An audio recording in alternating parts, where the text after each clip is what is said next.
Hello বন্ধুরা, কেমন আছেন? Welcome back to my channel my mood my মস্তিতে। তো আজকে হলো শনিবার। আজকে আমাদের মনসা পূজা, ঢেরা পূজা যেটা বলে আজকে হবে। তো আজকে দেখো মনসা পূজার ছয়টায় দেওয়া হয়ে গেছে। আজকে যাবো, মেয়ের ওজন ছিল, ওজন করতে যাওয়া ছিল, 1 তারিখে যাওয়া ছিল, শরীরটা ভালো নেই বলে যাওয়া হলো না। তো ওখানে ওজন টোজন করে নিয়ে এসে মেয়েকে ও ছেড়ে আসতে দেখো, দিয়ে ও আমি আসতে মুড়ি দেখো। খাওয়া স্টার্ট আর ডগি করবো। ডগি মেয়ে দেখো। তো একদম বদমাশি করছে। এত এত যত ভয় দেখাও তত শুনবে না। তো মুড়ি টুড়ি খেয়ে না উঠতে বামন ঠাকুর চলে আসলো। ওখান থেকে পূজা টুজা করলাম। মা স্নান করেনি বলে আমাকে আজ পুজো দিতে হলো। তো এত গরম পড়েছে, ফ্যানের সামনে এসে বাতাস দেখছো কত ঘাম দিয়েছে আমাকে। রান্না করতে যাবো, স্নান টান করে এসে রান্না পুজো টান্না দেওয়ার করে পর এখন আমি চোখ টোক মুড়ি দেখছি, খেয়ে চোখ দই নিয়েছি, হয়ে যায়, একদম তারপরে শরীর ভালো রান্না না, করতে ঠান্ডা লেগেছে, বসাবো। মেয়েকেও মেয়ের লেগেছে, শরীর আমাকেও লেগেছে একদম ঠান্ডা, ভালো নেই, ভীষণ ঠান্ডা লেগেছে। ফটাফট রান্না হয়ে বৃষ্টি যাবে। প্রায় হচ্ছে তো তাই জন্য ঠান্ডা তা গরম কি ঠান্ডা রান্না গরম।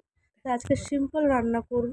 রান্না করেছি আজকে ডাল, ঝিঙে আলু পোস্ত দিয়ে করেছি, উচ্ছে মলা, ডাল, সিম্পল রান্না দিয়ে খেয়ে টেয়ে ঘুম থেকে উঠলাম। দিয়ে বিকেলে একটু ঘুরতে গেছিলাম, আমি আমার জেঠানি করে ঘুরতে গেছিলাম। সামনে আমার রোয়া হয়ে গেছে পাশের বাড়িতে।